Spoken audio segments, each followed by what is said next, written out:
Hey there, this is One Boom, and welcome to a video about momentum versus counterplay. I'm going to explain what these two things are in the realm of Call of Duty, and I hope you guys enjoy the video.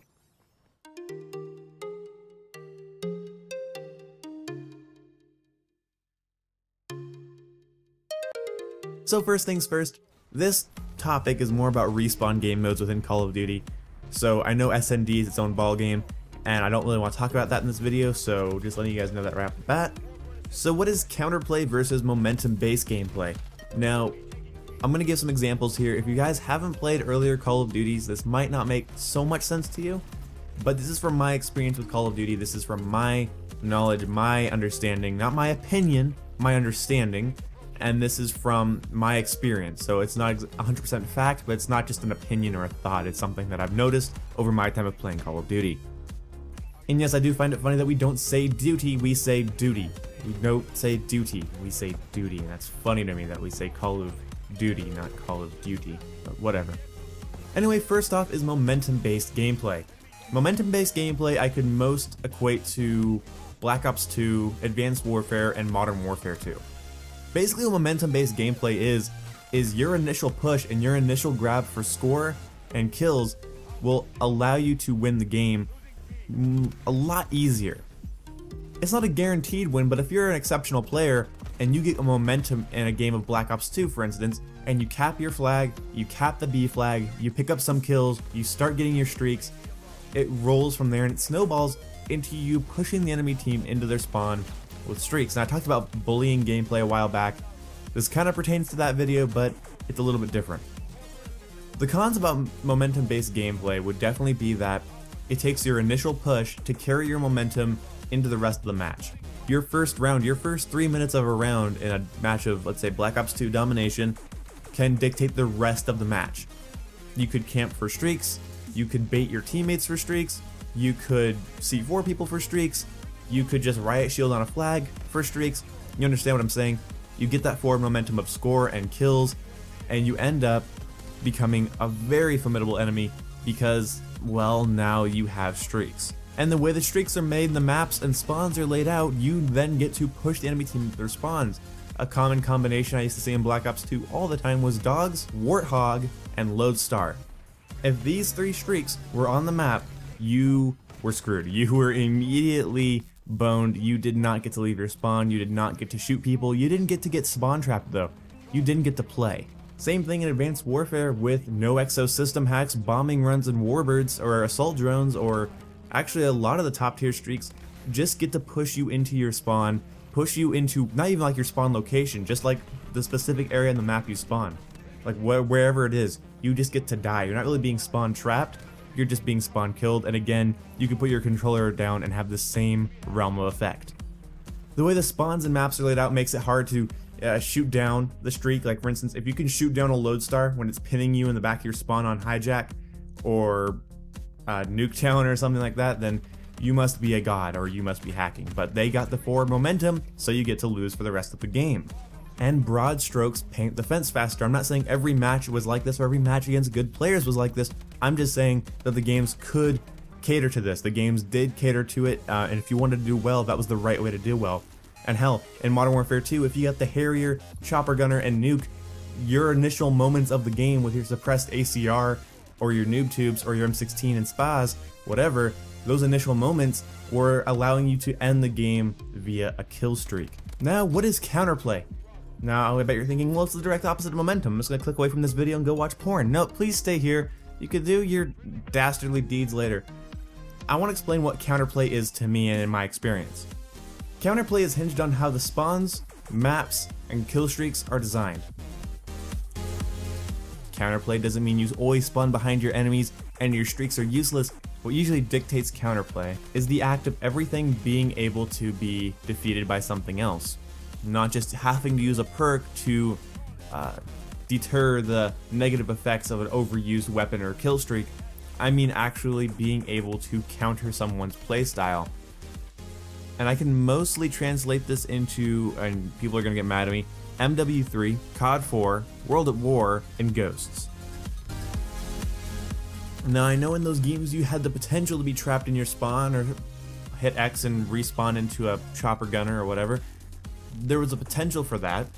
And again, broad strokes. I mostly in Ghost had the ability to ruin the enemy team's day despite what they were doing.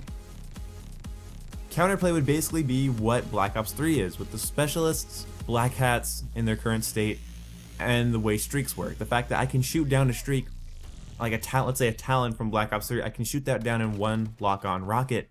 I can take down, let's say, your Wraith in 2 shots from my Annihilator pistol.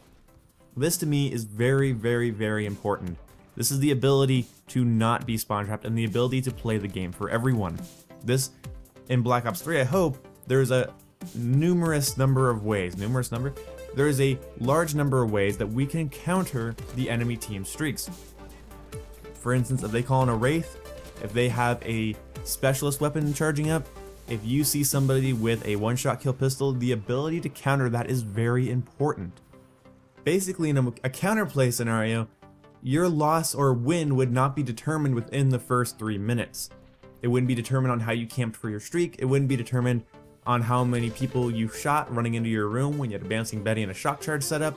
It wouldn't be dictated by the actions of a single person, however they may be playing.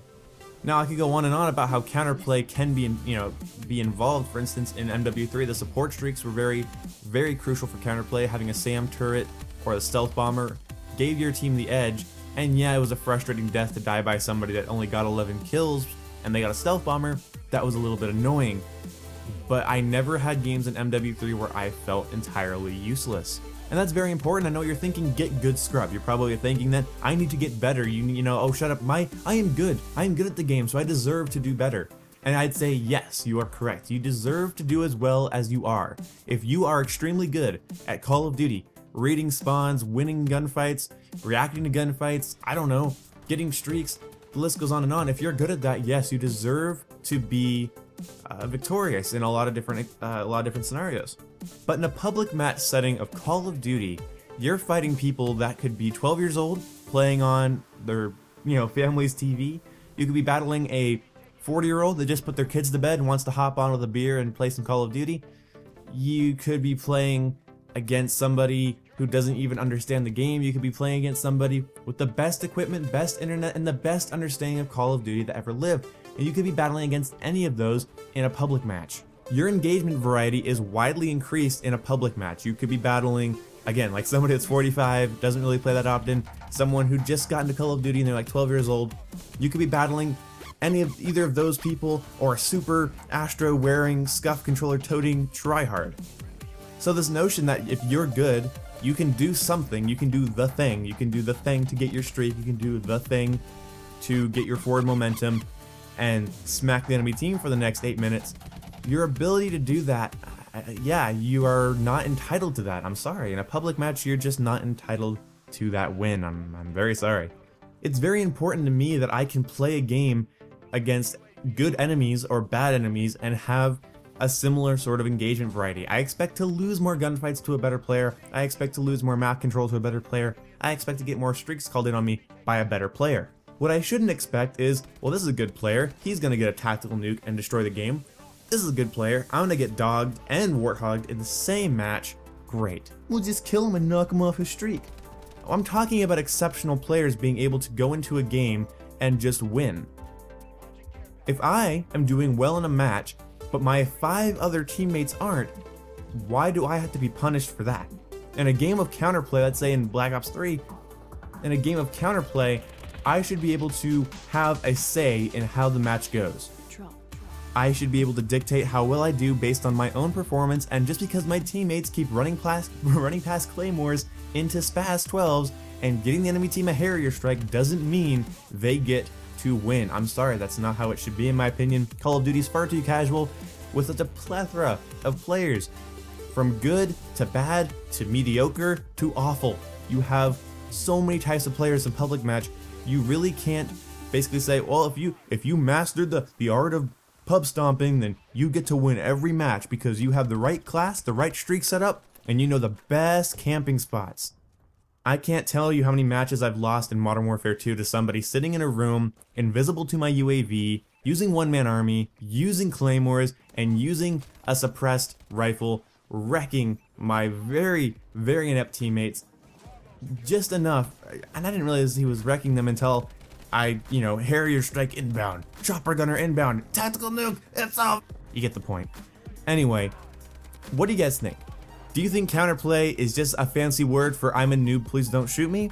Do you think that good players are entitled to their wins? Or do you think that Call of Duty public match is such a wide variety of players that everyone should be catered to? Meaning your skills should be able to triumph over someone else's skills because you are better, and you should be able to counter them because you are better, but at the same time, they have an equal chance to learn how to counter you. Anyway, I hope you guys enjoyed this video. I hope you guys understand that I mean broad strokes. I don't mean every match is like this. I don't mean every player is like this. I don't mean every Call of Duty is like this. I'm just saying that these are my general experiences. And I want to know what you guys think about momentum versus counterplay. Let me know in the comment section below. Like, favorite, comment, and subscribe. And that's all. I need an outro. I need a longer outro than just see you when I see you. Anyway, I'll see you when I see you. God damn it. Goodbye! Goodbye! This is the deciding factor. Do I remove the first take of that? Nah, fuck it. Oh, but Boom, you don't understand how good I am. I should be able to smack old men and 12-year-olds into the ground and, yeah, I'm so good. Look how small my penis is. Oh.